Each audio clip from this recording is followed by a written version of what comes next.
हैं नतीजों की और खबरों वाले शेयर्स की, और उस लिहाज से आज एक्शन भरपूर नजर आएगा क्योंकि नतीजे भी काफी ढेर सारे आए। बाजार बंद होने के बाद 3 बड़ी निफ्टी कंपनियों ने अपने नतीजे घोषित किए। उसके बाद भी काफी सारे नंबर्स आए, काफी सारे डेवलपमेंट्स हुए। तो पूरी डिटेल्स लेकर हमारे साथ शरद जुड़ चुके हैं। शरद, गुड मॉर्निंग। बताइए, सबसे पहले तो खबरों वाले शेयर से शुरुआत करिए।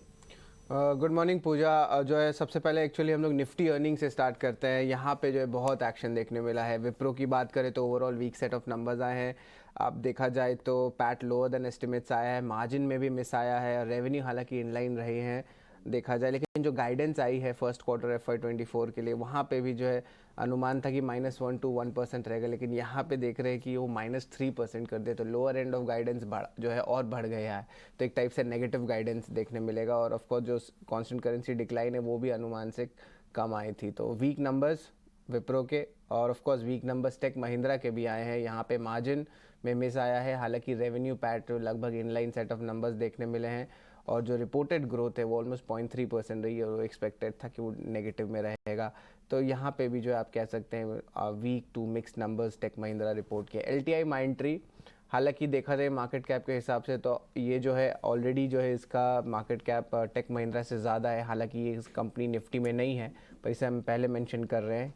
और यहाँ पे देखा जाए तो वीक सेट ऑफ नंबर्स आए हैं, मार्जिन इनलाइन है, पैट इनलाइन है, लेकिन जो रेवेन्यू है उन्होंने जो एस्टिमेट्स मिस किया है। एक्सिस बैंक के बारे में बात करें तो यहाँ पे जो है उन्होंने सिटी की रिटेल बिजनेस ली थी, तो उसके कारण अकाउंटिंग एडजस्टमेंट्स हुई है। तो अगर उसको आप जो है फैक्टर इन कर देते तो overall inline set of numbers देखने मिलेगा। नेट इंटरेस्ट इनकम थोड़ी सी मार्जिनली लोअर ज़रूर है, लेकिन एसेट क्वालिटी और पैट ये दोनों आंकड़े देखें तो अबव एस्टिमेट्स देखने मिल रहे हैं। हाँ, आपको जो है दिख रहा होगा लॉस का साइज़ बड़ा है, क्योंकि ये जो सिटी की जो बिज़नेस की है उस इंटीग्रेशन कॉस्ट यहाँ पे देखने मिली है। तो ये टाइप से 1 टाइम 2 टाइम चार्जेस होते हैं।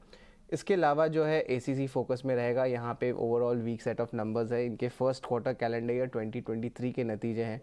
देखा जाए तो रेवेन्यू में स्लाइट मिस है, और पैट और एबिटा में बड़ा मिस देखने मिला है। ट्रेंड की बात करें तो largely inline set of numbers देखने मिली है, हालांकि मार्जिन में थोड़ी प्रेशर है। मोतीलाल ओसवाल में वीक सेट ऑफ नंबर्स आए हैं।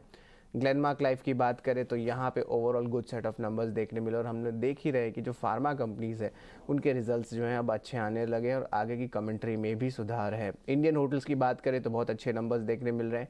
साल दर साल 86% का रेवेन्यू बढ़ा है, तो ये एक इंपॉर्टेंट स्टॉक रहेगा, आपके रडार में होने चाहिए। Aditya Birla sun life AMC largely weak set of numbers है, और most of the AMC stocks के जो इनलाइन सेट ऑफ नंबर्स देखने मिले हैं या वीक।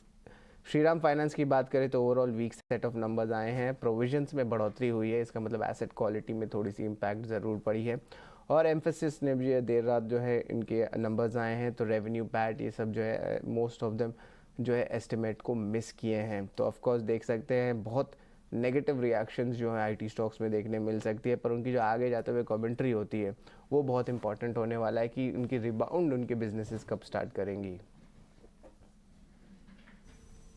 बिल्कुल, तो ये ढेर सारे नतीजे आए हैं। विप्रो, एक्सिस और टेक महिंद्रा ये निफ्टी कंपनी से थे। उसके अलावा भी FNO स्पेस से, मिड कैप स्पेस से ढेर सारे नतीजे आए हैं जिस पर कि आज बाजार रिएक्ट करेगा। इसके अलावा शरद, खबरों वाले शेयर्स कौन कौन से हैं?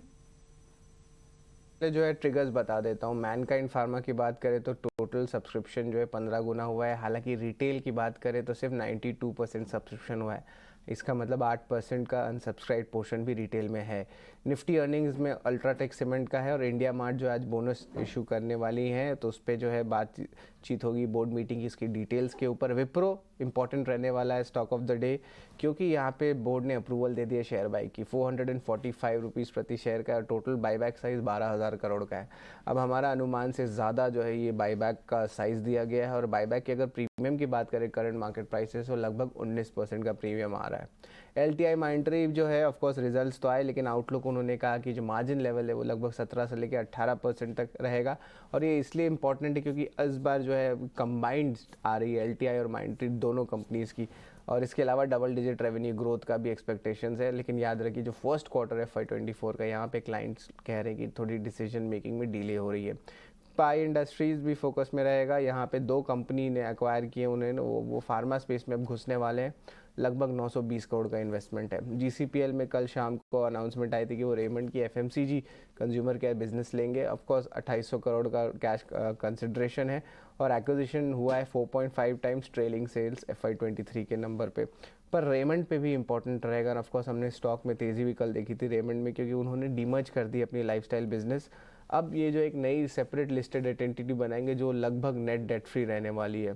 तो अब क्या होगा, अब दो कंपनी होंगे लिस्टेड स्पेस से रेमंड ग्रुप के, एक होंगे रियल्टी बिजनेस का जो रेमंड रहेगा, और दूसरा रहने वाला आपका रेमंड लाइफस्टाइल बिजनेस। और ऑफ कोर्स जो आप रेमंड के अगर आप शेयर होल्डर हैं तो आपको 4 शेयर्स मिलने वाले इस नए एंटिटी के, अगर आप 5 शेयर्स होल्ड करते हैं रेमंड में तो ये 4:5 का जो है स्वैप रेशियो रहेगा। रेडियंट कैश, अब डील्स के बारे में बात कर लेते हैं। पीएनबी पारिबास ने लगभग 11 लाख शेयर्स ली, सेलर था डाइफटेल इंडिया फंड। एसआब इंडिया में भी जो है निप्पॉन इंडिया म्यूचुअल फंड ने लगभग 3 लाख शेयर्स की एक्विजिशन की है। सिरका पेंस का जो रिकॉर्ड डेट है, बोनस डेट, वो है 11 मई का।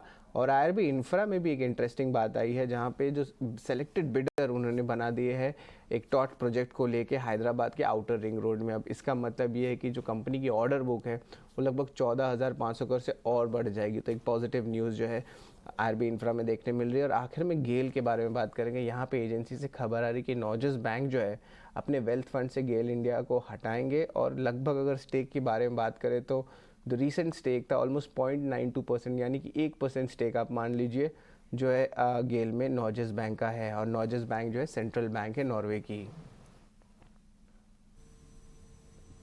ठीक है, तो ये हैं कुछ खबरों वाले शेयर्स और आज ढेर सारे नतीजे भी आए हैं, तो इस पर हमारी नजर रहेगी। बहुत बहुत शुक्रिया शरद आपका ये सारी जानकारी देने के लिए।